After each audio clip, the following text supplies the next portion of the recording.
Bueno, ahora sí, vamos a empezar. Buenos días. Em, a los que no se pudieron conectar, obviamente ya saben que la clase queda grabada. Yo les comparto el link y la pueden volver a ver. Vamos a continuar con la parte teórica del curso. Ya saben que mientras más rápido cubramos la parte teórica, vamos a poder pasar a la parte práctica. Em, de igual manera, la parte práctica es de suma importancia, ya que es conocimiento que deben tener para el momento de realizar cualquier proceso quirúrgico.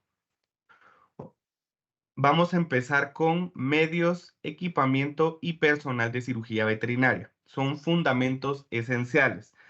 Vamos a abordar desde la configuración del quirófano hasta las últimas tecnologías en equipamiento. Hay situaciones en las que no me voy a enfocar mucho porque no son tan aplicables en nuestro medio. Así que lo que nosotros tenemos a disposición es en lo que más me voy a centrar, ¿sí?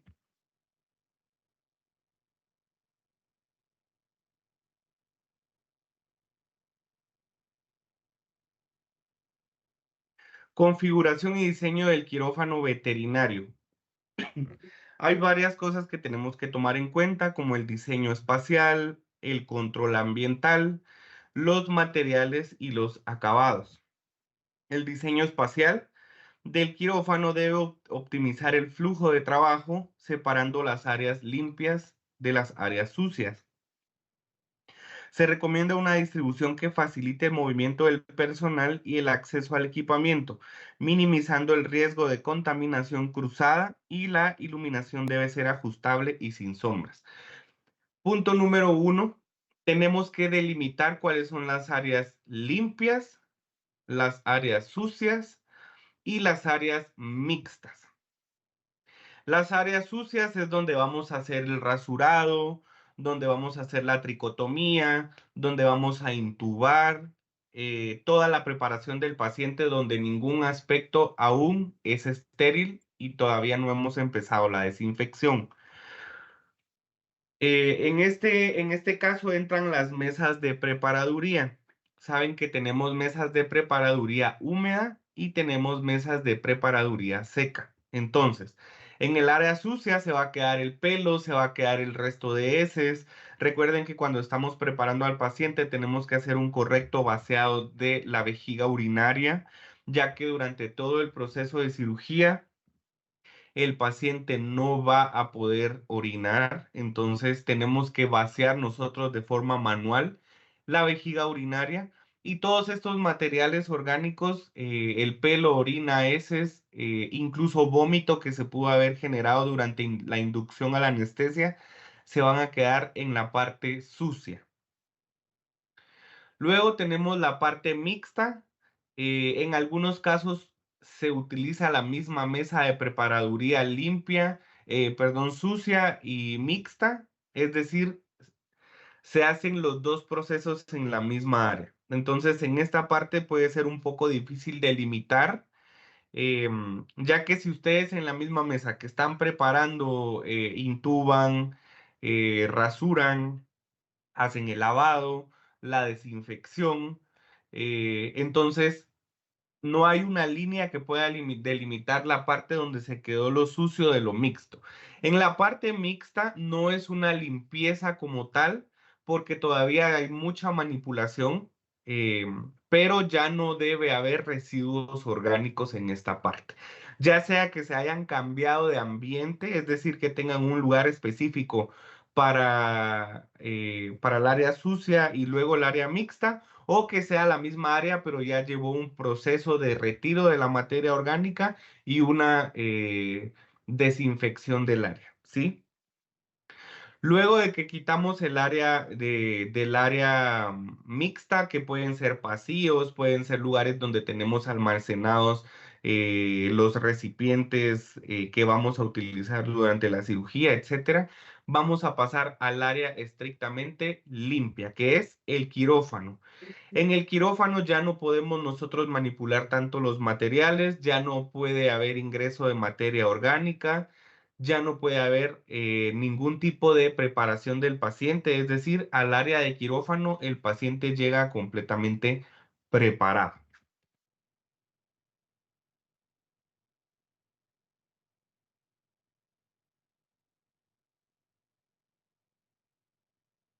En el control ambiental, el quirófano debe contar con sistemas de ventilación que aseguren un intercambio de aire adecuado para reducir la concentración de partículas y gases anestésicos. La temperatura y la humedad deben ser controladas para garantizar el confort del paciente y del personal quirúrgico. Hemos visto varios errores con el tema del control ambiental porque algunos priorizan el confort del cirujano y de su personal por encima del confort del paciente. ¿A qué me refiero con esta parte? Es muy común ver quirófanos, por ejemplo, con ventiladores, ver quirófanos con ventanas abiertas y ver quirófanos con aires acondicionados. Entonces, si tenemos un ventilador, normalmente estamos generando nosotros mismos corrientes de aire en las cuales podemos llevar patógenos ambientales directo a nuestro campo quirúrgico. De igual manera que pasa si tenemos si lo hacemos con una ventana abierta. Con la ventana abierta puede llegar a haber ingreso de insectos, moscas, mosquitos, zancudos, corrientes de aire que pueden llevar también consigo patógenos ambientales o los mismos patógenos de la superficie nos lo pueden llevar al campo quirúrgico. ¿Y qué pasa con el tema de los aires acondicionados? Normalmente los quirófanos tienden a ser espacios cerrados sin mucha ventilación, por lo cual la temperatura puede llegar a, mm, a subirse bastante. Entonces, ¿qué es lo que hacen? Poner aire acondicionado para que el ambiente sea más fresco para el personal. Pero, ¿qué pasa con el paciente que tenemos anestesiado? Recuerden que cuando nuestro paciente está en plano quirúrgico, se disminuye la frecuencia respiratoria, se disminuye la frecuencia cardíaca, se disminuye la presión arterial, por lo tanto, va a disminuir la temperatura de nuestro paciente. Y si encima de que la temperatura de nuestro paciente está bastante disminuida, nosotros ponemos aire acondicionado, nuestro paciente puede llegar a generar una hipotermia. Cuando está en estado de hipotermia, la temperatura está por debajo de los límites permitidos, por lo tanto, puede empezar a generar algún tipo de respuesta al organismo, como un paro cardíaco, un paro respiratorio, disminución severa de la presión arterial. Si la disminución de la presión arterial es muy severa, recordemos que se va a dejar de perfundir órganos vitales. Por ejemplo, los riñones. Si nosotros disminuimos dramática o drásticamente la presión arterial, la circulación se va a concentrar en ciertos órganos principales como el corazón, los pulmones, el sistema nervioso central y va a dejar por un lado los riñones. Va a disminuir la presión arterial en los riñones y podemos llegar a generar hipoxia en estos órganos vitales. Entonces, tenemos que procurar la temperatura del paciente. Es más, en vez de tener aire acondicionado para refrescar el quirófano, lo que tenemos que poner al paciente son mantas térmicas para evitar que su frecuencia, que su temperatura disminuya dramáticamente, ¿sí? Entonces, en el control ambiental, lo que tenemos que priorizar es al paciente, no al personal. En materiales y acabados, las superficies deben ser lisas, no porosas y deben ser fáciles de limpiar y desinfectar. Se recomienda materiales resistentes a los desinfectantes y no que logren albergar microorganismos. Los colores claros facilitan la detección de la suciedad y mejoran la iluminación. Em, Normalmente lo que se trata es de que las paredes sean lisas, que el piso sea liso y que el techo también sea liso. Que los materiales que están en el quirófano sean de acero inoxidable de preferencia, ya que esto los va a hacer resistentes a la corrosión y al óxido. No se recomienda poner baldosas, poner piso cerámico o poner azulejo en las paredes. Ustedes me van a decir, es mucho más fácil limpiar, es mucho más fácil desinfectar, se puede lavar, incluso podemos utilizar químicos sobre el piso cerámico y el azulejo. Pero ¿qué pasa con las rendijas? Recordemos que en medio de cada cuadrito de azulejo y en medio de cada piso cerámico vamos a tener esa pequeña cinta donde no podemos desinfectar, donde no podemos lavar. Si nosotros restregamos esa pequeña cinta que está en medio de los cuadritos, se vuelve porosa, por lo tanto puede llegar a almacenar restos de fluidos, microorganismos, pelo, etcétera, ¿sí? ¿Y qué mencionar de los colores? De preferencia, que sea de color blanco, ya que facilita la detección de manchas y de restos orgánicos para su desinfección. Hemos visto muchos quirófanos con piso cerámico, con las paredes celestes como que fueran piscina, o incluso si hay divisiones, he visto divisiones de quirófanos con tabla yeso. Es imposible desinfectar un tabla yeso y aparte es una superficie sumamente absorbente, por lo tanto, si cae restos de orina, restos de heces, restos de órganos, restos de sangre, va a ser muy difícil no solo retirar la materia orgánica, sino que desinfectar va a ser un tanto imposible. Obviamente les estoy hablando de condiciones óptimas. A veces no podemos cumplir con las condiciones óptimas, pero tenemos que saber que conforme menos nos apeguemos a los lineamientos, más posibilidades de complicaciones en nuestra cirugía vamos a encontrar, ¿sí? Incluso en temas de albergues, jornadas de castración, jornadas de esterilización, podemos ver que ni siquiera se cuenta con un quirófano, sino que las cirugías están al aire libre. Entonces, el riesgo de contaminación ahí es altísimo, sin mencionar que las corrientes de aire pueden hacer que la temperatura de nuestro paciente disminuya mucho más, ¿sí?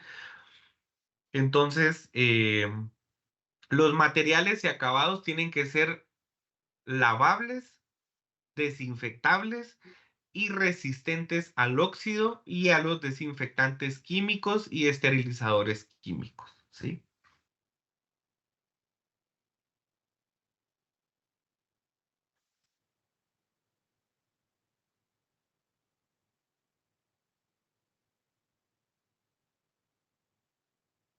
Si alguien va teniendo una duda, por favor pueden interrumpirme o pueden escribirlo en el chat. Equipamiento básico para la cirugía de pequeñas especies, en pequeños animales. Empezamos con la mesa quirúrgica. Debe ser ajustable en altura e inclinación, una superficie fácil de limpiar, debe ser estable y permitir la colocación segura del paciente en diversas posiciones quirúrgicas. Obviamente no todos vamos a poder tener una mesa hidráulica, una mesa eléctrica, que sea autoajustable, no. Pero tenemos que al menos conseguir una mesa quirúrgica que se adapte lo más posible a nuestras necesidades. Em, por ejemplo, una mesa estática que no nos permite subir y bajar la altura puede que nos llegue a generar incomodidad. Por lo tanto, mientras más incómodos estamos, más posibilidades de cometer errores en la cirugía.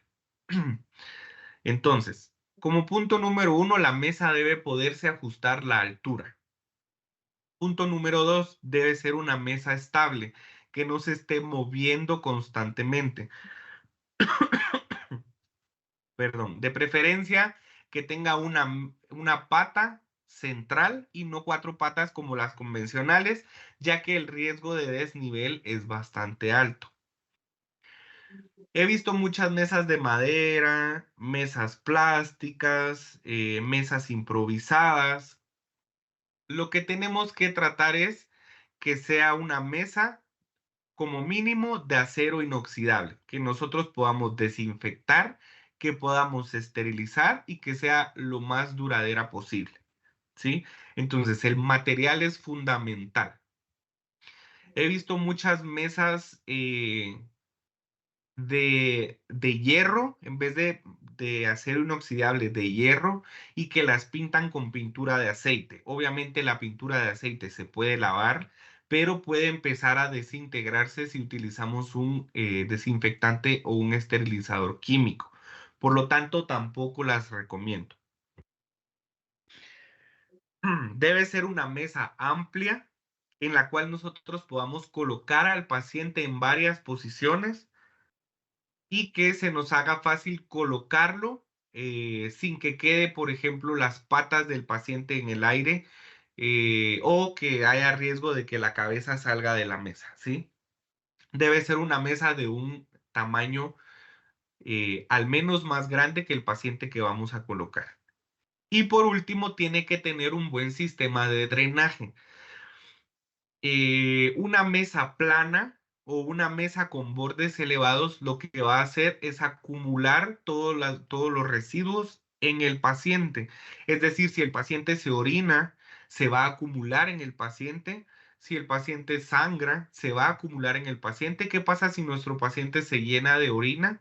No es que se va a ensuciar, es uno de los factores, pero después de un tiempo los líquidos van a enfriarse y eso puede llegar a bajar la temperatura de nuestro paciente. Entonces, las mesas al menos tienen que tener cierto desnivel, ya sea un desnivel para un lado y que el drenaje esté en un extremo de la mesa, o esas mesas que tienen la capacidad de ponerlas en forma de V. Esas mesas que tienen la capacidad de forma de V, de colocarlas, forman un canal en el centro en el cual todos los líquidos se van a juntar y van a fluir en una sola dirección. Entonces, tenemos varias características que tiene que tener la mesa para dar confort al cirujano, para permitir una buena colocación para el paciente, porque todo esto va a ir disminuyendo los riesgos de complicaciones en la cirugía. Em, por ejemplo, si nosotros tenemos una mesa convencional plana, esto, si la cirugía se prolonga por mucho tiempo, sabemos que el paciente va a estar de cúbito dorsal, por lo tanto la espalda puede llegar a sufrir alguna lesión si la mesa no es ajustable, ¿sí? La iluminación, las lámparas quirúrgicas proporcionan una iluminación brillante, sin sombras y con baja generación de calor. La intensidad y el enfoque deben ser ajustables para adaptarse a diferentes procedimientos. Entonces, nosotros durante el procedimiento quirúrgico vamos a necesitar colocarnos en diferentes posiciones, en lo cual si nosotros tenemos una iluminación estática al centro, nosotros mismos vamos a generar sombra que nos va a oscurecer nuestro campo quirúrgico. Entonces, la iluminación no puede ser estática. Perdón, la iluminación no puede ser estática y estar colocada en la parte de arriba.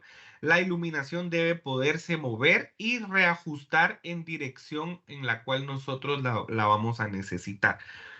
Tampoco debemos colocar luz amarilla, ¿sí? Debemos colocar luces blancas que no generen calor, ya que es una luz que va a estar completamente todo el tiempo sobre el paciente, y si es una luz incandescente puede llegar a causar aumento de la temperatura corporal en el paciente, ¿sí?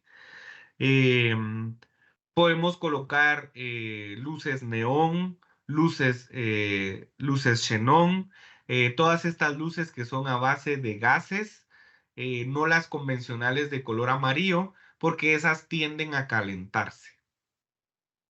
Sin mencionar que la luz blanca nos proporciona una mejor iluminación de nuestro campo quirúrgico, ya que ya que la mayoría de las superficies deben ser de color claro, por lo cual la luz va a reflejar mucho mejor y se va a concentrar en el campo quirúrgico.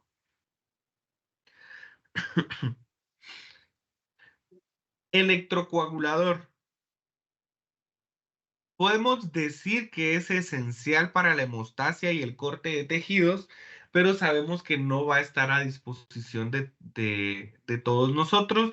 Si lo tenemos, excelente, porque es una muy buena herramienta para hacer cortes limpios, cortes que no sangren y para coagular pequeñas hemorragias.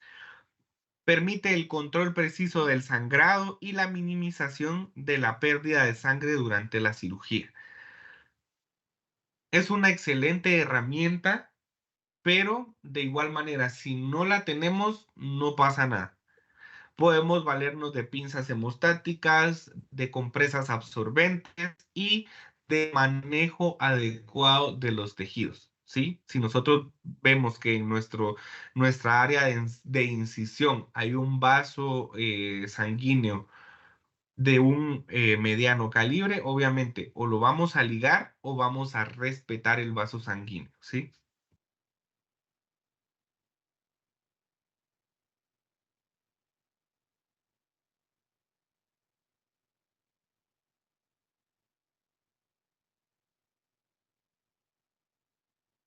Nuestro instrumental quirúrgico, la clasificación y el mantenimiento.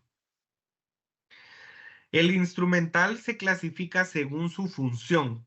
Tenemos los de corte, como los bisturíes y las tijeras. Tenemos los de hemostasia, que nos van a servir para parar pequeñas hemorragias, como las pinzas y las ligaduras.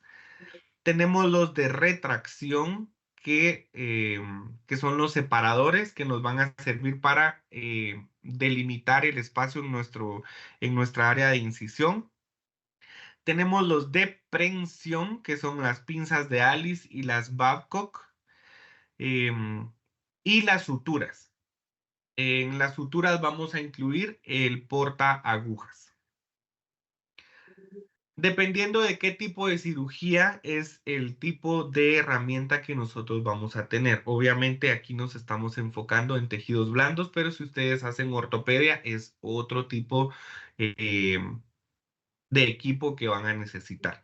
Tenemos que tener suficientes herramientas, aunque sea un equipo, una cirugía muy pequeña. Tenemos estos famosos equipos mínimos que solo tienen uno de cada cosa, que si nosotros estamos teniendo algún tipo de complicación, no va a ser suficiente, ¿sí? Entonces, mientras más pinzas hemostáticas tengamos, mientras más tijeras tengamos, como mínimo dos portagujas, ya que si nosotros estamos constantemente en materia orgánica, es decir, estamos cortando sutura, estamos cortando piel, estamos cortando tejido, puede llegar a perder el filo durante la cirugía nuestro equipo. Sin mencionar que, por ejemplo, las tijeras y el portagujas, no sé si les ha pasado, pero se llenan de sangre, esa sangre se seca y después nos dificulta la manipulación del equipo, por lo cual si no tenemos varios equipos para poder estar cambiando, se nos puede llegar a complicar nuestro procedimiento, ¿sí? Entonces, de preferencia, tener eh, varios instrumentos del mismo para poder hacer cambios durante el procedimiento quirúrgico. El mantenimiento, limpieza inmediata post-uso con agua y detergente enzimático para eliminar los restos orgánicos, una esterilización adecuada, ya sea en autoclave o en óxido de etileno. El autoclave si vamos a utilizar eh, la esterilización física y el óxido de etileno si vamos a utilizar la esterilización química. Recordemos que tenemos que dejar secar en un ambiente de alguna manera estéril, es decir, en un cuarto cerrado, no al ambiente. Tenemos que dejar secar todo nuestro equipo quirúrgico, ya que si lo almacenamos húmedo, puede llegar a generar microorganismos o puede empezar a corroerse y a oxidarse. Entonces, posterior a que sale de la esterilización, tanto del autoclave como de la esterilización química, si hacemos una esterilización química, ya saben que lo tenemos que enjuagar de último, no podemos guardarlo con el esterilizador químico porque va a dañar el material. Eh, Tenemos que dejarlo secar y almacenarlo en seco. Tenemos que hacer inspecciones regulares para detectar daños o corrosión. Tenemos que estar constantemente cambiándolo si, si ya el equipo quirúrgico es muy viejo y nosotros seguimos haciendo filo a las mismas tijeras, puede que en algún punto lleguen a ya no cortar a pesar de que tengan filo. Si el portagujas ya no tiene una correcta prensión de la aguja, puede que llegue a zafarse la aguja cuando nosotros queremos poner un punto de sutura. Y las pinzas hemostáticas, si ya no tienen una correcta prensión y nosotros estamos ligando algún tejido y lo tenemos pinzado, una pinza hemostática, puede que nos llegue tanto a liberar el tejido cuando todavía no está ligado o puede que lleguen a generar filo las pinzas hemostáticas. Por lo tanto, al momento de pinzar, en vez de sostener el tejido, puede llegar a cortar, ¿sí? Entonces, una correcta inspección rutinaria de su equipo quirúrgico para ir desechando los instrumentos que ya no sean de utilidad. Si nosotros seguimos conservando equipo quirúrgico muy viejo o muy deteriorado, muy usado, podemos presentar complicaciones quirúrgicas. Y la organización, almacenamiento en contenedores limpios y secos. Vamos a hacer énfasis en secos. La disposición lógica en la mesa quirúrgica para facilitar el acceso durante el procedimiento y utilización de bandejas estériles. Nosotros vamos a poner eh, el instrumental quirúrgico en el orden cronológico de su utilización. Si vamos, lo primero que vamos a hacer es incidir, por lo tanto, el portabisturí y el mango de bisturí y el bisturí van a ser lo primero en nuestra línea de utilización. ¿Qué va a venir posteriormente? Las pinzas quirúrgicas, las de dientes de ratón, las tijeras, las pinzas hemostáticas y el portagujas. Lo vamos a colocar en el orden en que lo vamos a ir utilizando, ¿sí? Para que esto nos facilite la obtención de instrumental si nosotros no contamos con un asistente quirúrgico, ¿sí? ¿Qué sería lo ideal?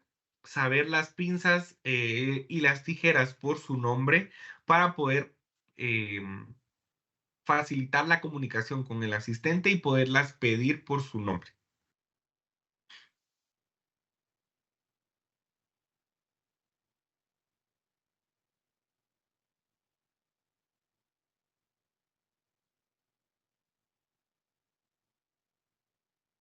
Bueno, sistemas de monitoreo anestésico y quirúrgico. Entonces, ¿qué es lo que tenemos que monitorizar en un paciente que está anestesiado? Electrocardiografía, es decir, un electrocardiograma, presión arterial, capnografía y oximetría de pulso, es decir, medición de gases arteriales y un pulso oxímetro. Electrocardiografía, un electrocardiograma, monitorea la actividad eléctrica del corazón, detectando arritmias y alteraciones en la frecuencia cardíaca.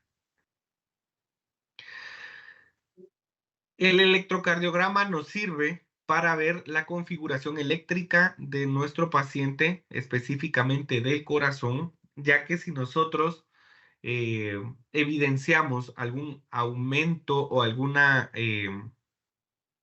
anomalía en el electrocardiograma, podemos saber si nuestro paciente está estable, si está sufriendo algún tipo de arritmia, si tenemos algún retraso en los latidos cardíacos, si tenemos aumento en la frecuencia cardíaca.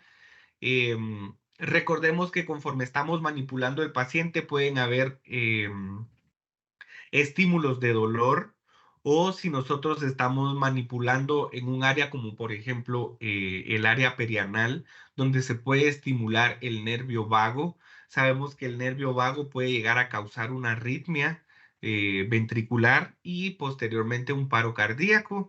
Entonces tenemos que tener medido el electrocardiograma para saber si hay alguna alteración en nuestro paciente y poder actuar a tiempo. Mide la presión arterial sanguínea del paciente, sistólica y diastólica, y la presión arterial media, indicando la perfusión tisular y la función cardiovascular. Nosotros necesitamos a nuestro paciente en un plano quirúrgico, pero la presión arterial debe ser estable. Em, si la presión arterial disminuye, o si está oscilante, puede llegar a generarnos algún tipo de trombo en el torrente sanguíneo, o por ejemplo, si nosotros tenemos una pequeña hemorragia, pero la presión arterial está muy elevada, es mucho más fácil que se genere una abundante hemorragia, ¿sí? ¿Por qué? La presión arterial va a hacer que el flujo de sangre sea más elevado, por lo tanto va a ser más difícil controlarla. Por ejemplo, si nosotros estamos haciendo una simple ovariohisterectomía, em, tomamos el ovario, lo ligamos, pinzamos, pero la pinza, en vez de prensar, cortó el muñón, se liberó. Entonces ¿cómo vamos a identificar eh, el muñón? Lo tenemos que buscar guiándonos en algunos casos por el sangrado y en otros casos por anatomía. Pero ¿qué pasa si tenemos la presión arterial elevada? Se nos va a llenar el campo quirúrgico de sangre y va a ser imposible encontrar ese muñón. Entonces, algo como la presión arterial, con el hecho de que no esté estable, puede generarnos una complicación quirúrgica bastante severa, ¿sí? Sin mencionar que si no estamos teniendo una buena presión arterial, se van a hipoperfundir ciertos tejidos en los cuales se puede llegar a generar algún tipo de hipoxia, como por ejemplo lo mencionábamos en los riñones. Si la presión arterial se disminuye demasiado, van a hipoperfundir órganos como por ejemplo los riñones, y eso puede llegar a generar una complicación renal posterior a la cirugía, ¿sí? Nosotros terminamos la cirugía, nuestro paciente está en recuperación, pero qué va a pasar? No va a poder orinar, va a tener acumulación de una azotemia por acumulación de cuerpos nitrogenados por el hecho de una incorrecta perfusión durante la cirugía. La capnografía mide la concentración de dióxido de carbono al final de la expiración, reflejando la ventilación alveolar y la perfusión pulmonar. Un capnógrafo nos va a decir si la concentración de dióxido de carbono está siendo la adecuada para saber si nuestro paciente está ventilando de forma correcta, ¿sí? Y la oximetría de pulso mide la saturación de oxígeno en la hemoglobina, indicando la oxigenación de la sangre. Recordemos que la hemoglobina y la proteína de la sangre es la que nos sirve para oxigenar los tejidos. Si no está habiendo una correcta oxigenación, una correcta ventilación, no se va a oxigenar, Por lo tanto, podemos llegar a tener algún problema neurológico por una deficiencia de oxigenación en el sistema nervioso central. Entonces, importante medir la concentración de dióxido de carbono a través de un capnógrafo y la oximetría para medir la correcta oxigenación de la sangre y los tejidos. Podemos tenerlos por separado, es decir, tener un aparato específico para cada cosa, un electrocardiograma, un medidor de presión arterial, un capnógrafo, un pulsoxímetro, pero recordemos que en la actualidad podemos encontrar monitores multiparámetros de los cuales vamos a poder tener toda la información en una sola pantalla.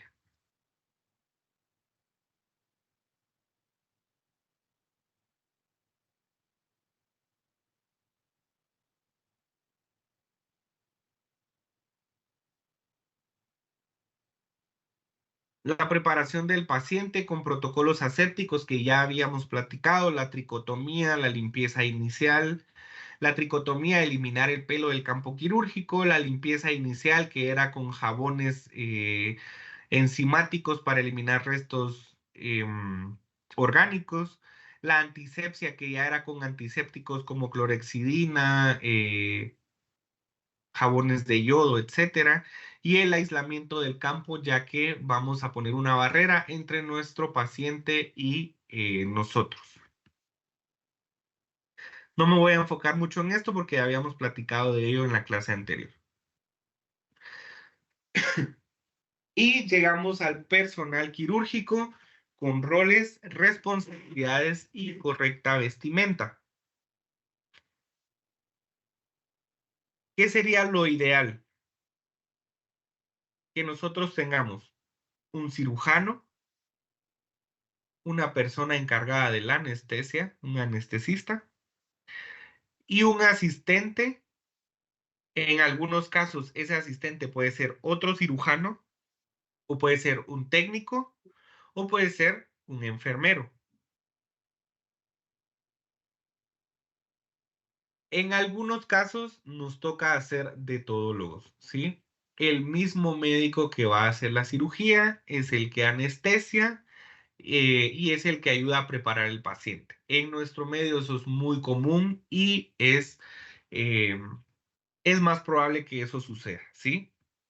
Entonces, el cirujano es el responsable de la planificación y la ejecución de la cirugía. Debe tener un conocimiento profundo de la anatomía, la fisiología y las técnicas quirúrgicas, liderando el equipo quirúrgico. Suena, puede parecer algo irónico, pero para ser cirujanos tenemos que tener una buena base anatómica, ¿sí? ¿Cómo vamos a determinar si algo no está bien, si un tejido no está bien, si un órgano no está bien? Si no sabemos, ¿cómo vamos a saber si está en un estado patológico si no sabemos cómo se ve normalmente? ¿Sí? ¿Cómo vamos a saber si una estructura no es correcta en algún lugar si no sabemos cómo debería de verse? ¿Sí? Entonces, para la cirugía es fundamental tener conocimientos sólidos en anatomía y fisiología. No vamos a saber si algo está funcionando mal si no sabemos cómo funciona normalmente, ¿sí? ¿Cómo vamos a saber, por ejemplo, si tenemos un riñón afectado, si no sabemos cómo es el parénquima normal de un riñón? No podemos saber, por ejemplo, si tenemos una esplenomegalia, si no sabemos cuál es el tamaño del vaso según especie. No podemos, no vamos a saber si lo que estamos teniendo enfrente es un tumor o es un nódulo linfático inflamado. No vamos a saber, por ejemplo, si estamos haciendo una laparotomía exploratoria. Una de las cosas muy comunes y complicaciones que he logrado observar es que es muy difícil para la mayoría, si no es un ojo muy experimentado, confundir al páncreas con un acúmulo de grasa visceral, ¿sí? Si ustedes comparan el páncreas eh, con un poco de grasa mesentérica, con un poco de epiplón, si no tienen un ojo bastante entrenado, se puede llegar a confundir, ¿sí? He visto muchos casos de personas que están debridando grasa, por ejemplo, en una enterotomía, en una enteroanastomosis o en un cuerpo extraño, en un vólvulo o una intususcepción, que debridan el páncreas, que lo pinzan, que lo manipulan de una forma muy brusca y eso puede llegar a generar problemas en el páncreas porque es un tejido bastante sensible y muy suave. Entonces, ¿a qué voy con todo esto? Tenemos que tener sólidos conocimientos anatómicos para no cometer ese tipo de errores, ¿sí? El anestesista, pues, es el responsable de la inducción, el mantenimiento y la recuperación de la anestesia. Va a monitorizar los signos vitales del paciente, ajusta la anestesia según sea necesario. Por lo tanto, el anestesista no solo se encarga de la anestesia, sino también de la analgesia y la estabilización del paciente.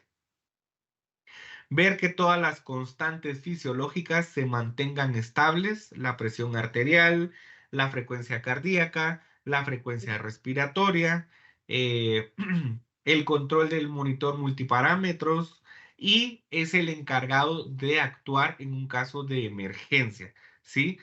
Si estamos teniendo algún tipo de pérdida de sangre, por lo tanto la hipovolemia va a disminuir la presión arterial. El cirujano se enfoca en controlar la hemorragia y el anestesista se va a encargar de regular y mantener estable la presión arterial. Estamos hablando de un caso ideal. Sabemos que la mayoría de los casos el cirujano va a ser el mismo anestesista, por lo tanto, eso nos limita un poco al momento de la atención de emergencias. Mientras menos personal tenemos, menos capaces somos de reaccionar de forma correcta a una emergencia. ¿Sí? Entonces, mientras mejor establecidos tengamos los roles, más fácil va a ser lidiar con complicaciones transquirúrgicas. Y por último, pero no menos importante, el asistente, es decir, el segundo cirujano o el técnico enfermero. Asiste al cirujano y al anestesista. Prepara el instrumental y el equipamiento y mantiene la esterilidad del campo quirúrgico y administra medicamentos según las indicaciones, ¿sí? Por ejemplo, si estamos teniendo alguna arritmia cardíaca, que necesitemos dobutamina, que necesitemos atropina, que necesitemos adrenalina, obviamente el cirujano va a mantener su esterilidad, por lo tanto no puede manipular jeringas, no puede manipular frascos y ampollas de medicamentos, por lo tanto esto lo tiene que hacer el asistente. ¿Sí? De igual manera, si es necesario hacer algún masaje cardíaco, etcétera, el segundo cirujano o el asistente enfermero técnico quirúrgico va a asistir tanto al cirujano como al anestesista. Y les voy a recalcar esta parte. No nos metamos a hacer cirugías siendo todólogos. Como mínimo, tenemos que tener 2 personas en una cirugía, porque si no, no vamos a ser capaces y competentes de lidiar con una complicación quirúrgica.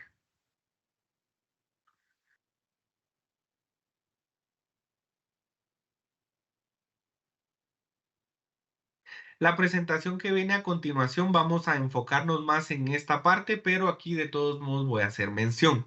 Gestión de riesgos y seguridad en el entorno quirúrgico. Identificación de riesgos. Obviamente, cuando nosotros entramos a un procedimiento quirúrgico, ya tenemos categorizado a nuestro paciente en el nivel de riesgo. Es decir, ese nivel de riesgo lo que nos va a decir es la potencialidad de que el paciente genere alguna complicación transquirúrgica. Evaluar los riesgos potenciales asociados con cada procedimiento quirúrgico, incluyendo complicaciones anestésicas, hemorrágicas, infecciones y reacciones adversas a medicamentos. Todo esto lo tenemos que ya tener estandarizado al momento que ingresamos a la cirugía. Vamos a platicar de esto a detalle más adelante. Las medidas preventivas. Implementar protocolos de seguridad para minimizar riesgos como la verificación preoperatoria, el uso de listas de verificación quirúrgica y la capacitación del personal. Todo esto lo tenemos que tener planificado y tenemos que de alguna manera tener planes de contingencia para saber cómo reaccionar ante cada emergencia. Y los planes de contingencia como tal, desarrollar un plan de acción en caso de complicaciones o emergencias, incluyendo la disponibilidad de equipos de reanimación, medicamentos de emergencia y personal capacitado. Es muy importante que cada persona que está participando en la cirugía tenga muy claro su rol y tenga muy claro qué es lo que va a hacer al momento de una cirugía. El cirujano se va a enfocar en el campo quirúrgico. El anestesista se va a encargar de los parámetros fisiológicos, analgesia y anestesia. Y el asistente se va a encargar de el equipo que no está estéril. Él va a ser el único que puede tocar, por ejemplo, equipo de reanimación, eh, frascos de fármacos, jeringas, manipulación de venoclisis y manipulación del paciente, ¿sí?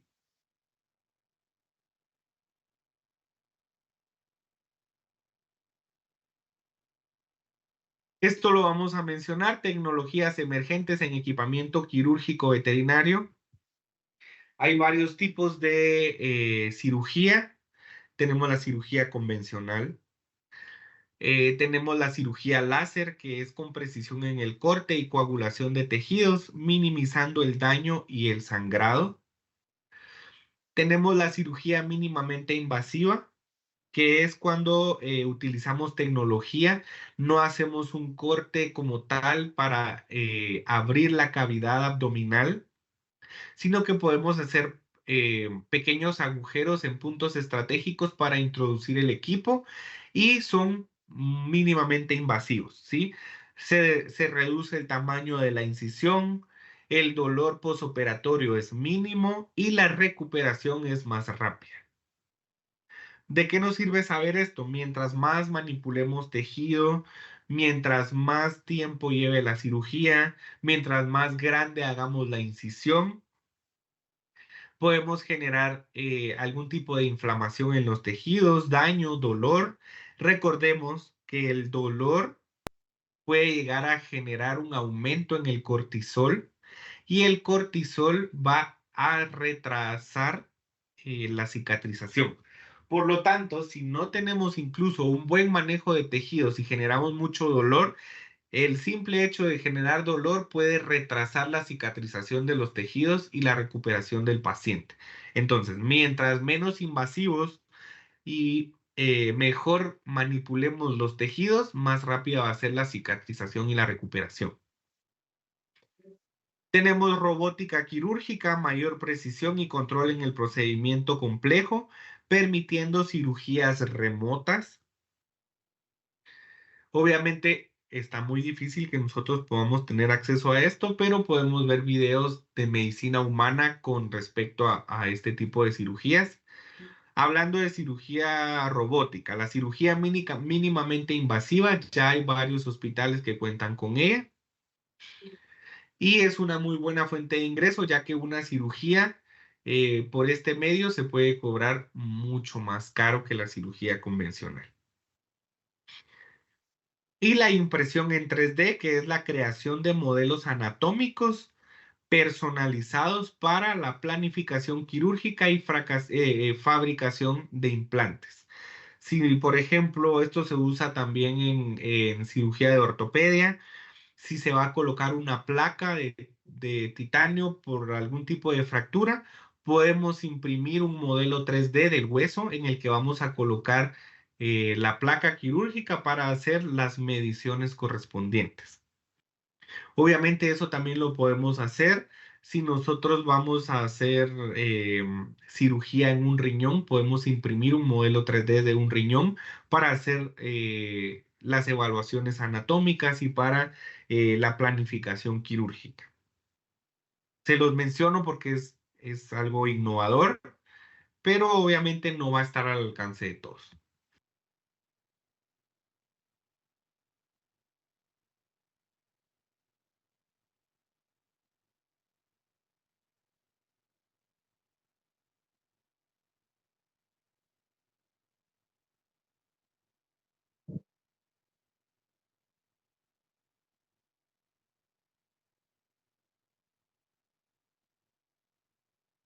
Y llegamos a las conclusiones y recomendaciones para una práctica quirúrgica eficiente. La eficiencia en las prácticas quirúrgicas veterinarias se basa en una combinación de factores: un diseño de quirófano optimizado, equipamiento adecuado y bien mantenido, personal capacitado y protocolos de seguridad rigurosos.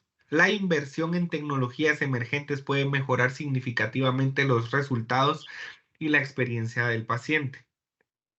Es crucial mantener una actualización constante sobre las últimas técnicas y equipos quirúrgicos, así como fomentar una cultura de seguridad y colaboración en el equipo. La comunicación, esto es sumamente importante, debe ser efectiva, y la gestión de riesgos son fundamentales para minimizar las complicaciones y garantizar el éxito de los procedimientos. Tiene que generarse ese vínculo, tiene que generarse esa complicidad entre los participantes de la cirugía para que la comunicación sea mucho más efectiva y así poder lidiar mejor con las complicaciones quirúrgicas. Recuerden que un entorno quirúrgico bien gestionado no solo beneficia a los pacientes, sino que también mejora la satisfacción y el bienestar del personal, contribuyendo a una práctica veterinaria de alta calidad y centrada en el paciente. Todo el tiempo que nosotros invirtamos en la capacitación se va a ver reflejado en una minimización de los riesgos quirúrgicos al momento de hacer una cirugía. Hmm.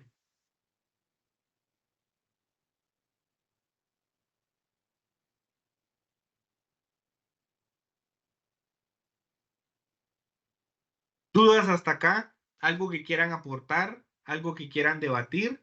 ¿Algo que quieran saber antes de pasar a la siguiente parte de la clase?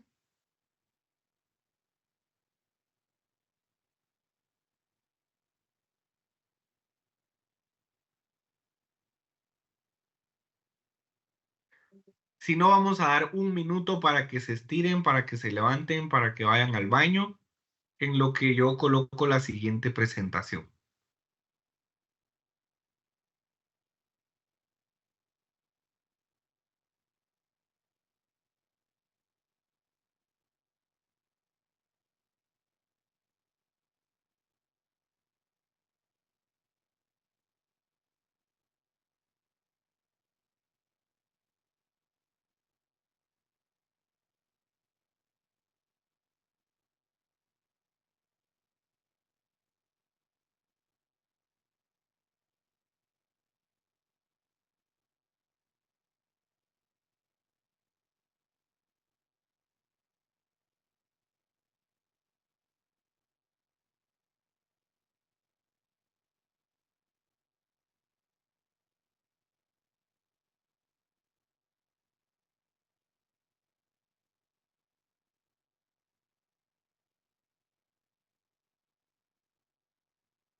Bueno,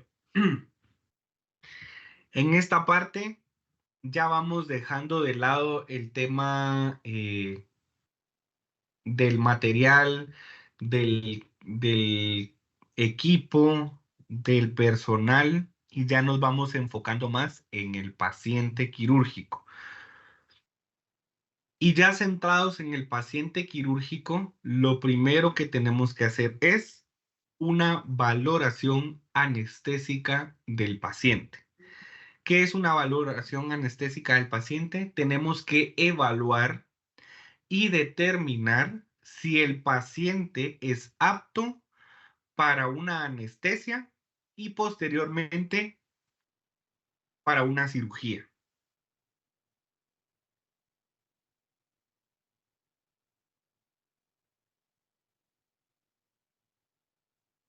Puntos claves que tenemos que tomar en cuenta para una valoración anestésica del paciente.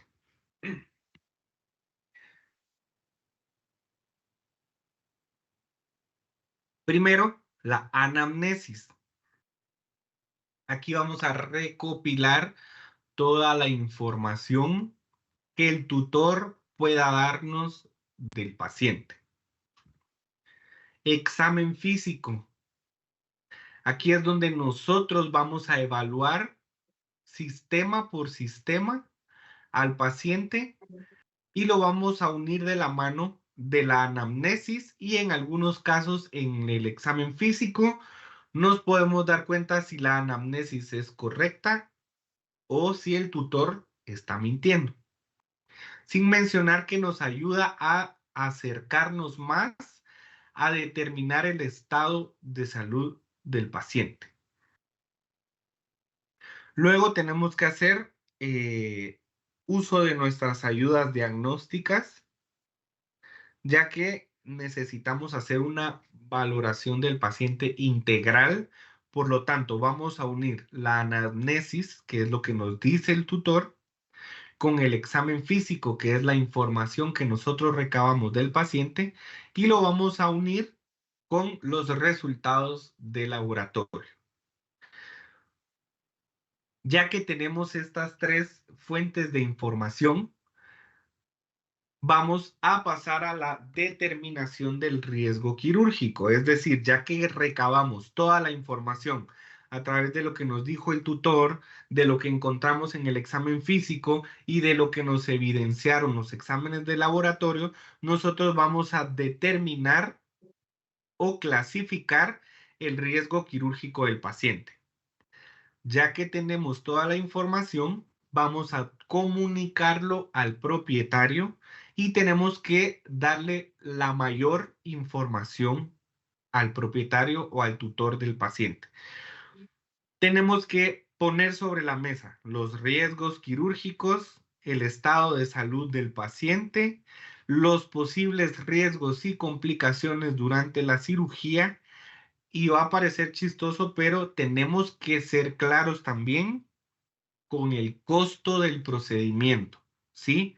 Lo monetario. Y si nosotros no tenemos certeza de cuánto tiempo nos vamos a tardar o no sabemos si vamos a tener alguna complicación, esto va a depender del estadio quirúrgico o de riesgo del paciente, tenemos que ser claros en si el precio de la cirugía puede aumentar, ¿sí? No podemos entrar a una cirugía sin haber clasificado el riesgo del paciente, sin habérselo comunicado al cliente, sin haber puesto un precio a la cirugía y sin haber aclarado que el precio de la cirugía puede variar dependiendo de ciertas complicaciones o aumento del tiempo de anestesia, ¿sí? Entonces, una comunicación asertiva con el propietario nos va a garantizar la satisfacción tanto del tema quirúrgico como la satisfacción del cliente. Y por último, la estabilización del paciente. Entonces, vamos a ver punto por punto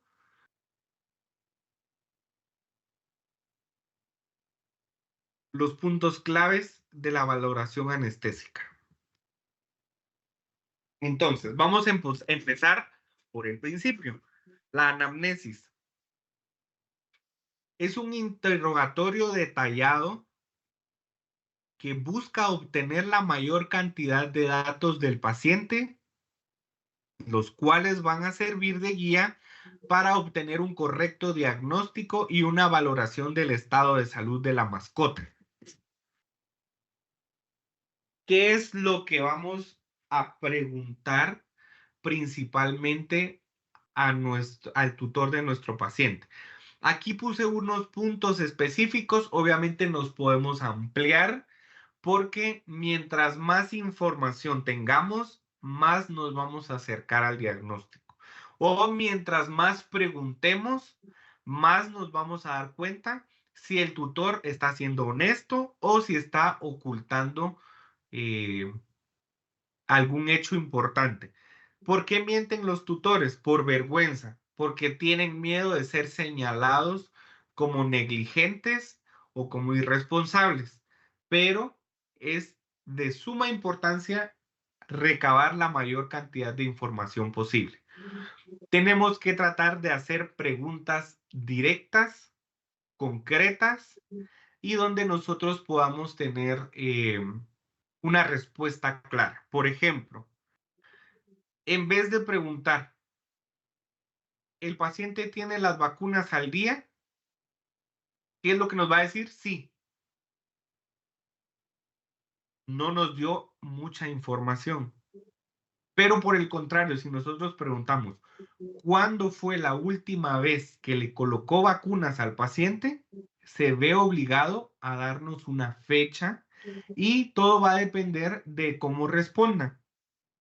Obviamente ustedes se van a ir entrenando en ese tema conforme vayan dando consultas y conforme vayan eh, ampliando su forma de recabar la anamnesis, pero se van a dar cuenta del hecho de cuánto se tarde el tutor en responder o la forma en que responda, eso nos orienta a que si nos está mintiendo o está siendo sincero. Entonces, nosotros vamos a formular las preguntas y no solo vamos a basarnos en su respuesta, sino nos vamos a basar también en su actitud al momento de responder, que eso en muchos de los casos nos va a dar mucha más información que la respuesta como tal. ¿Sí? Entonces, ¿qué vamos a preguntar? Motivo de consulta, lo principal. Dieta. Es muy importante conocer el tipo de dieta que está recibiendo nuestro paciente, porque cualquier alteración patológica que traiga puede ser derivado de una mala dieta. Sí, si están dando una dieta muy comercial, si están dando comida de casa, si están dando alimentación bar, eh, si no están dando la porción adecuada, todo eso influye para orientarnos a un diagnóstico. Actividad física, saber si el paciente es activo, si era activo y ahora no lo es tanto, si no, si disminuyó su actividad física, el medio ambiente en el que el paciente se moviliza, principalmente saber si tiene acceso a salir de casa, por ejemplo, con los gatos, si no sabemos si son gatos 100% de casa o tienen tendencia a deambular, si en el ambiente en el que está hay más perros, hay más gatos, hay perros y gatos, cuántas personas conviven con el perro, si hay niños con el perro, por ejemplo, ¿de qué nos sirve saber si hay niños? Por ejemplo, los niños pueden golpearlos, los niños pueden alimentarlos, eh, los niños tienen juguetes pequeños que los pacientes pueden ingerir. Entonces, el hecho de saber quiénes conviven con la mascota que estamos recibiendo o revisando nos va a dar muchísima información. Antecedentes médicos.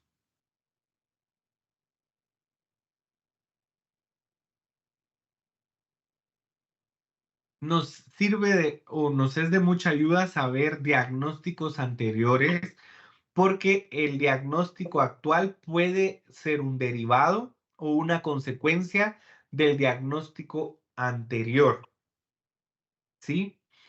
Eh,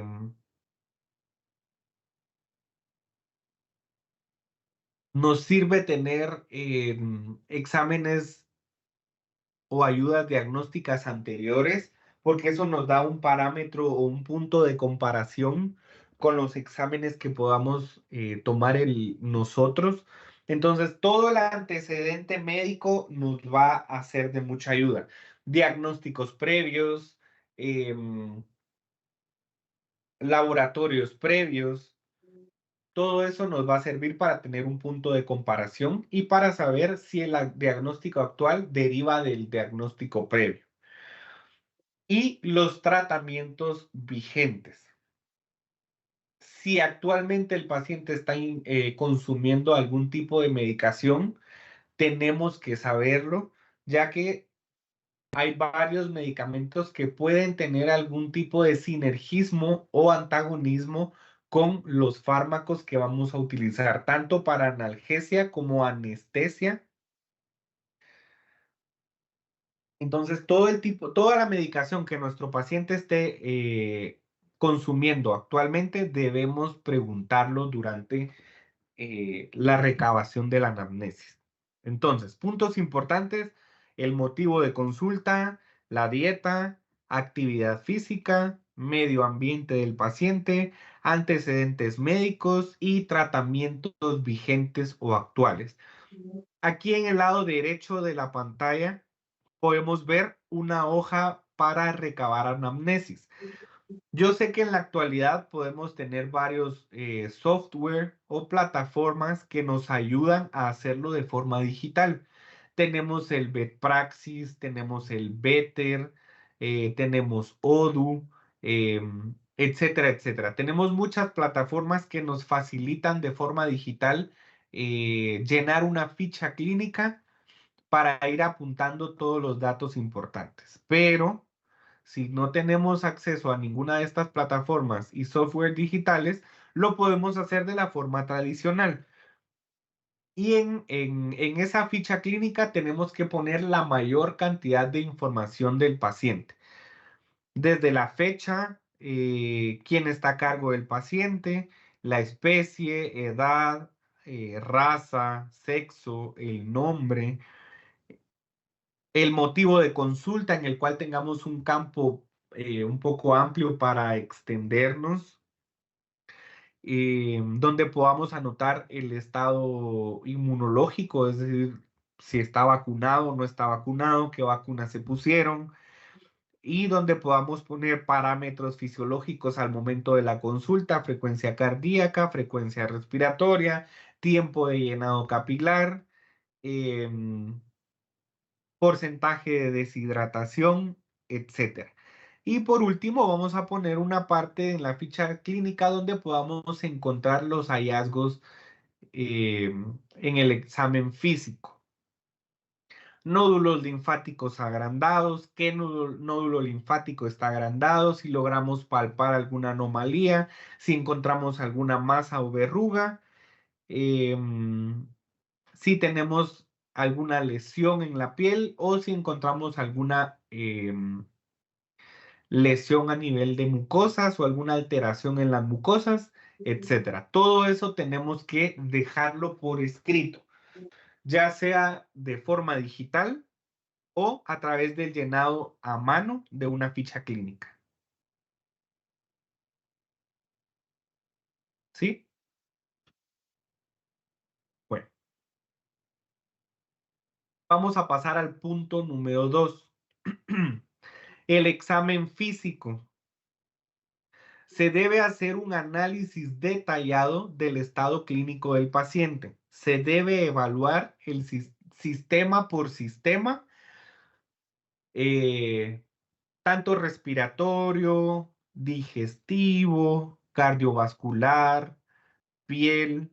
Tenemos que palpar al paciente buscando alteraciones en alguna linfoadenopatía, es decir, alguna inflamación en alguno de los nódulos linfáticos, Recordemos que los nódulos linfáticos nos van a dar mucha información, si están grandes, si están pequeños, si están infartados, si están duros, si están abscesados, si hay más de un nódulo reactivo, si hay varios nódulos reactivos, todo eso nos va a dar información, ya que sabemos que los nódulos linfáticos se van a inflamar o infartar cuando hay presencia de bacterias, hongos, virus, neoplasias, etcétera.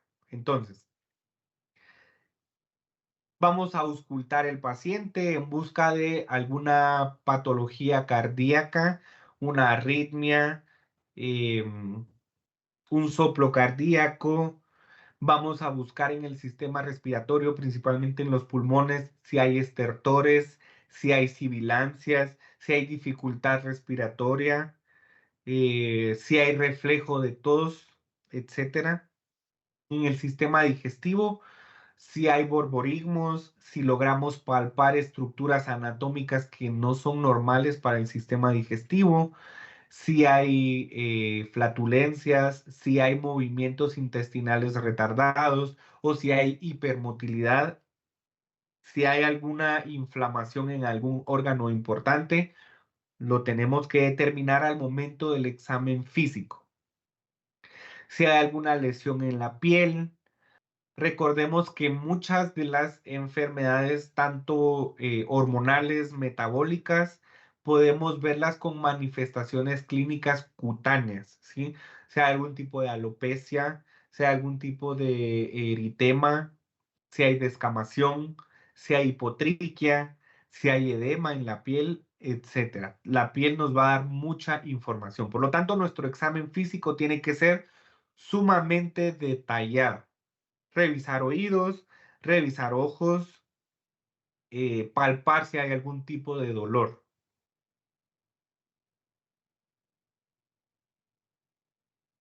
Siempre tenemos que enfocarnos en lo general y dejar de último el motivo de consulta.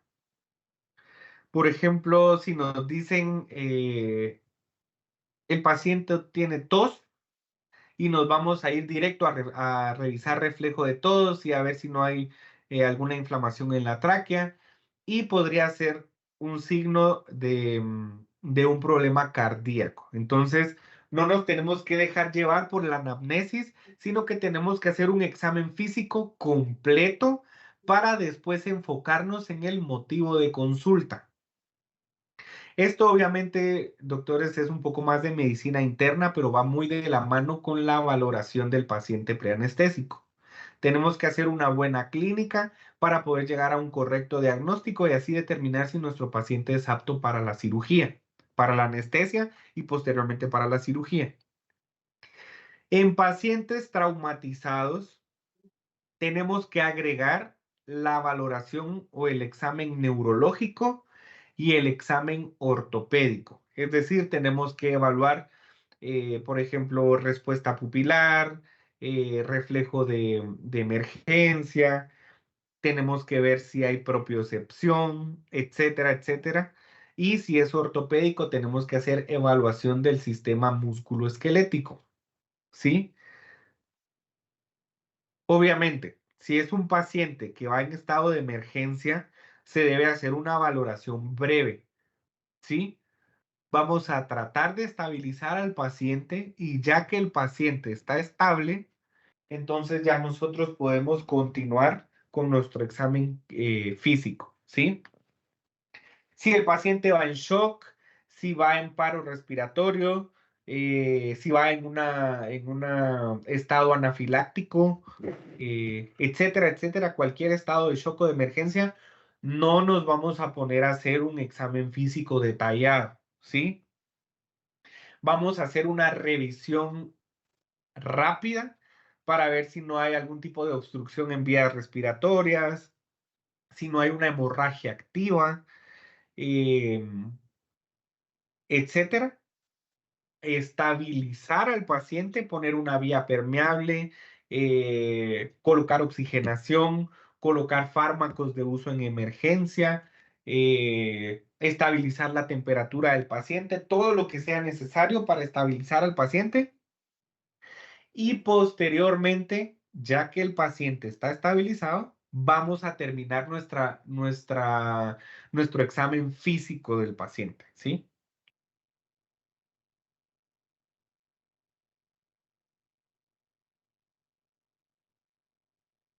Esta es una tabla de valoración del estado del paciente quirúrgico. Con esta tabla de valoración nosotros los podemos clasificar. Em, Está la clasificación del 1 al 5. ¿De qué depende cada clasificación? El estado físico número 1, la condición del paciente va a ser un paciente sano sin una enfermedad discernible. Por ejemplo, procedimientos selectivos o facultativos, una ovariohisterectomía, una extracción dental, una extracción de garras, una castración de macho, eh, todos los procedimientos que sean programables, que son electivos, en los cuales el paciente no tiene ningún tipo de riesgo, ¿sí? Esa va a ser la clasificación número 1. En la clasificación número 2 es un paciente sano con una enfermedad localizada o sistémica leve, que ese puede ser incluso el motivo de consulta. Una luxación patelar, un tumor en piel, un nódulo linfático agrandado, una pequeña herida traumática, un corte, una quemadura, un paladar hendido sin neumonía, eh, por aspiración, etcétera. Que es un procedimiento quirúrgico por lo cual el paciente lo requiere porque es un potencial factor de emergencia, pero en el momento está controlado y el paciente no corre ningún riesgo. Por lo tanto, a pesar de ser una enfermedad localizada o sistémica leve, es algo que se puede programar, ¿sí? En el estado físico número 3, una enfermedad sistémica grave, una neumonía, una temperatura muy elevada, una deshidratación, un soplo cardíaco descompensado o una anemia muy severa. A partir de aquí, del punto número 3, es donde nosotros tenemos que evaluar o sopesar si la cirugía es extremadamente necesaria. Si es una piómetra que ya va descompensada, si es una torsión gástrica que empieza y que el paciente aún no está descompensado, un cuerpo extraño que tiene potencial de perforar estómago e intestinos, pero el paciente está estable. eh, Son enfermedades graves, pero en este caso nosotros tenemos que evaluar. Bueno, si no hago la cirugía, el estado grave se va a poner crítico o tengo el chance de estabilizarlo y de que sea grave para regresarlo a un estadio 2 y poderlo operar. Entonces, aquí nosotros tenemos que evaluar si es posible estabilizar al paciente. ¿En qué casos no va a ser posible estabilizar al paciente? Si hay una hemorragia activa severa, eso es de cirugía, aunque el paciente vaya descompensado, tenemos que solucionar la hemorragia.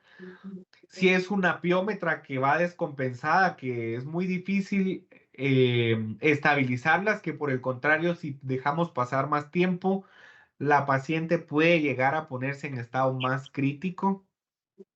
Una torsión gástrica en la cual el tiempo es de suma importancia, que mientras más tiempo pase, menos posibilidades de recuperación tiene el paciente por acumulación de ácido láctico y toxinas, por ejemplo. Una cesárea, que mientras más tiempo pasen los cachorros en el útero, en un tema de una distosia, mientras más nos tardemos, más riesgo de que los cachorros mueran, por lo tanto, más riesgo de que la mamá corra peligro. Es decir, no es como que nos vamos a quedar estabilizando una paciente para cesárea, no, a pesar de que vaya en estado de enfermedad, tenemos que tomar la decisión de hacer la cirugía porque puede ponerse en estado peor. Entonces, a partir del punto 3 es donde nosotros tenemos que tomar criterio, ¿sí? En el estadio o estado físico número 4, enfermedad sistémica grave que es riesgoso para la vida.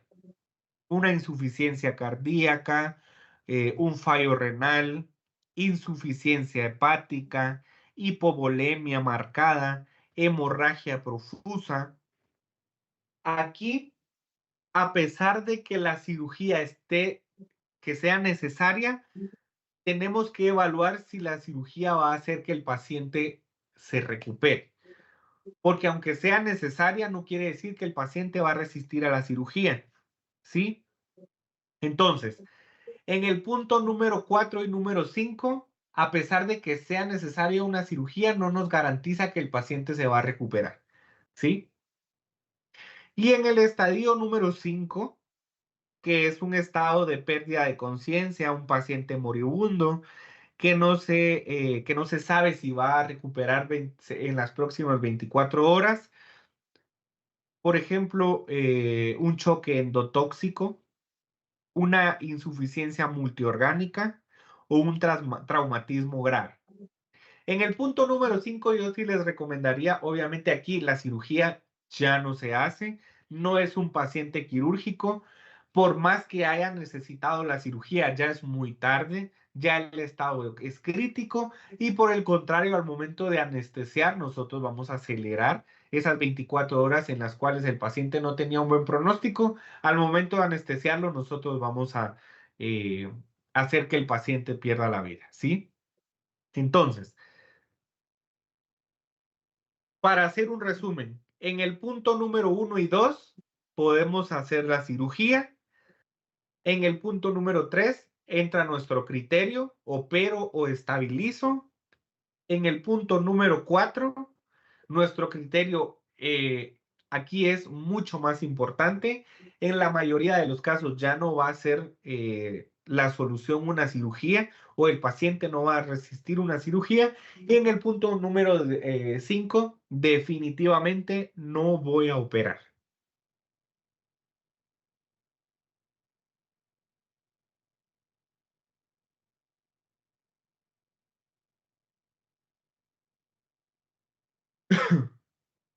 Resultados de laboratorio. Por ejemplo, si nuestro paciente está en el estadio 1 y 2, que era sano sin enfermedad discernible o sano con enfermedad localizada o sistémica leve, ¿qué exámenes de laboratorio vamos a necesitar? Obviamente, mientras más información y más resultados de laboratorio tengamos, va a ser mejor para el paciente, pero los mínimos permitidos para un estadio 1 y 2 van a ser un hematocrito para descartar anemias, proteínas totales, porque sabemos que los fármacos y la oxigenación del paciente van a depender directamente de las proteínas totales. La mayoría de los medicamentos se unen a proteína plasmática, por lo tanto, si tenemos disminución de la proteína plasmática, vamos a tener una deficiente concentración plasmática de fármacos, sin mencionar que las proteínas van a ser las que van a llevar el oxígeno a los tejidos, por lo tanto, tenemos que determinar que haga un buen conteo o recuento de proteínas totales y un ureanálisis, específicamente una densidad urinaria que nos va a servir para ver si el paciente está filtrando de forma correcta. Eso quiere decir que tiene un correcto funcionamiento renal. ¿Sí? Entonces, en pacientes en estadio 1 y 2, lo- la- los mínimos exámenes que podemos hacer son el hematocrito, proteínas totales y densidad urinaria.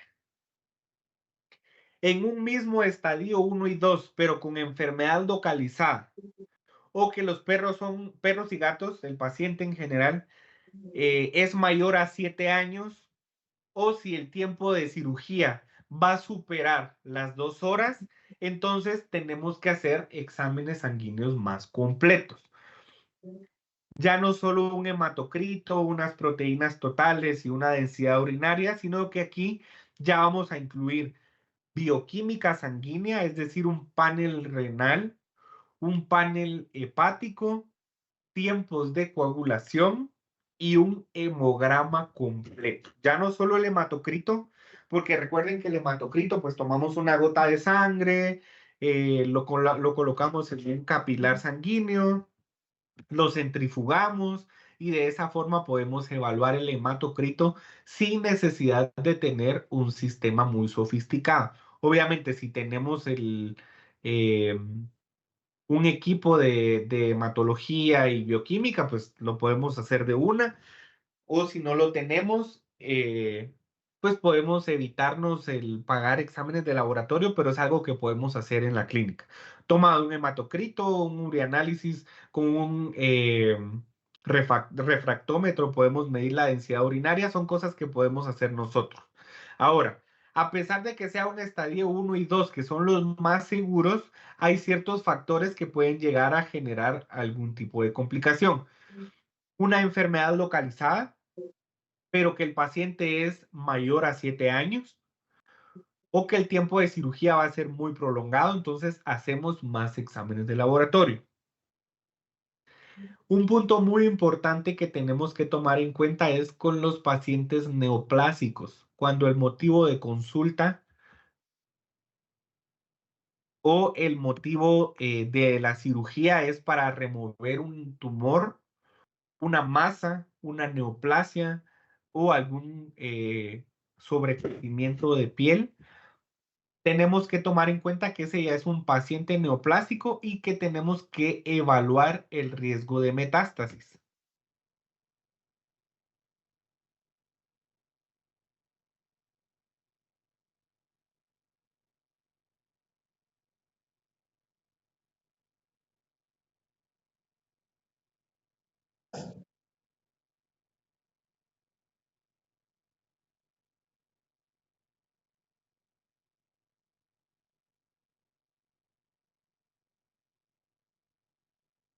¿Cómo vamos a determinar si hay metástasis? Vamos a realizar una radiografía de tórax para ver si hay metástasis pulmonar, que es una de las más comunes, y si tenemos sospecha o ya empieza con metástasis pulmonar, la anestesia inhalada no va a ser una opción. Recordemos que en pacientes oncológicos, específicamente la anestesia inhalada del isoflurano, puede llegar a exacerbar esa metástasis y nosotros vamos a empeorar el estado del paciente. Entonces, evaluar si no hay metástasis pulmonar a través de una radiografía o si no hay metástasis en cavidad abdominal a través de un ultrasonido. ¿Qué vamos a evaluar en el ultrasonido? Una linfadenopatía, es decir, aumento o nódulos, aumento o formaciones neoplásicas en nódulos linfáticos o en tejido linfoide, por ejemplo, el tejido linfoide asociado a mucosas que está en el intestino, los nódulos mediastínicos, los mesentéricos, o inflamación del vaso,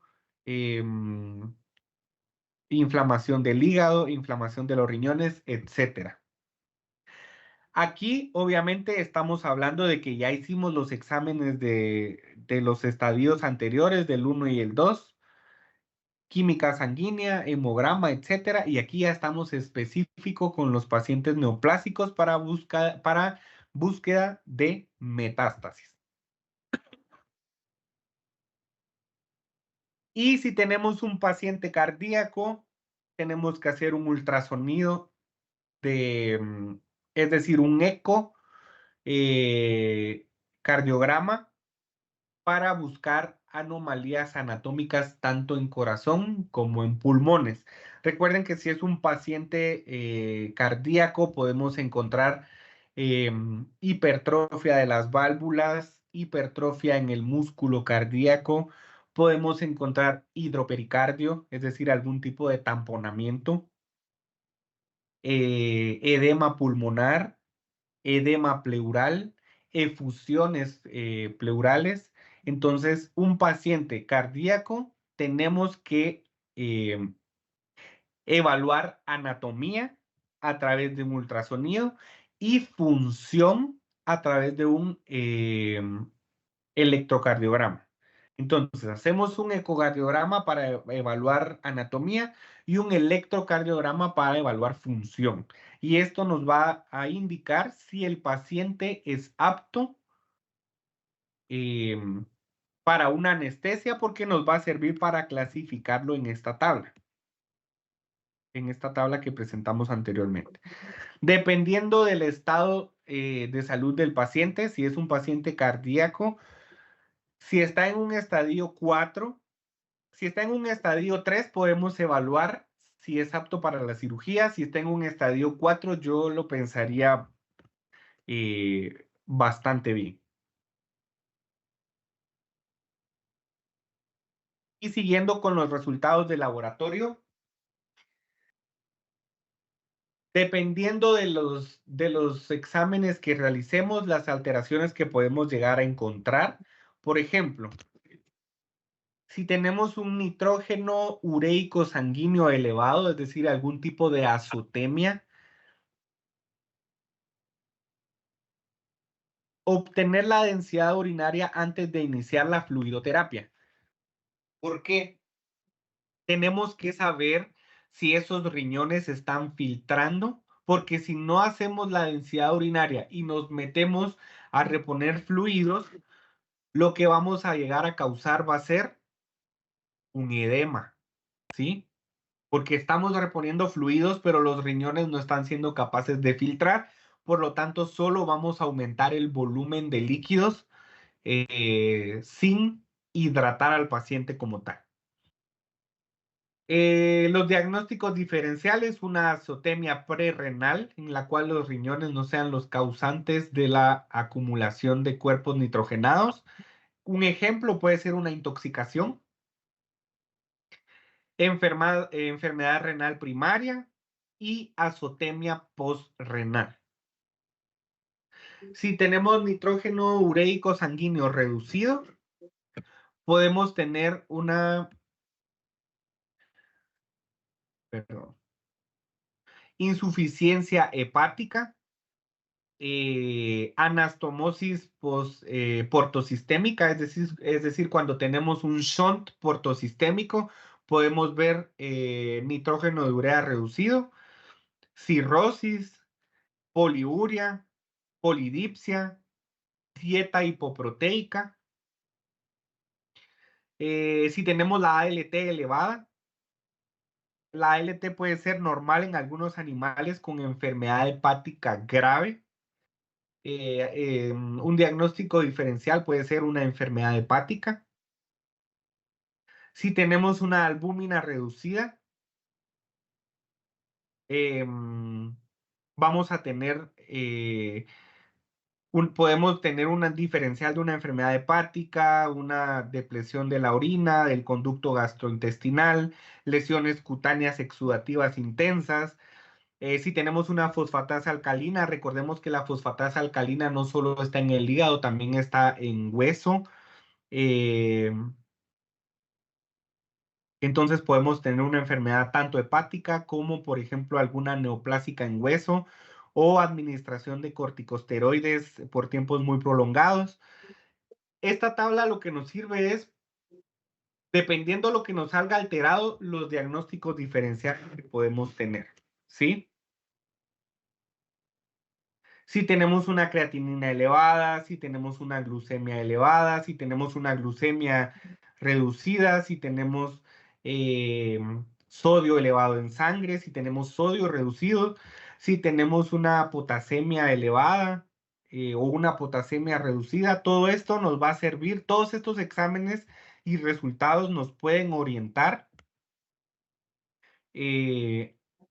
para hacer un estadio de nuestro paciente basándonos en esta tabla, y este estadio nos va a servir para clasificar al paciente y ver si es candidato para hacer una anestesia. Vamos a dejar esta presentación hasta acá porque se nos acaba el tiempo, pero recuerden que todas estas clases quedan grabadas y ustedes las pueden volver a ver posteriormente, ¿sí? Les deseo un feliz día, feliz fin de semana y nos vemos en la clase de la próxima semana.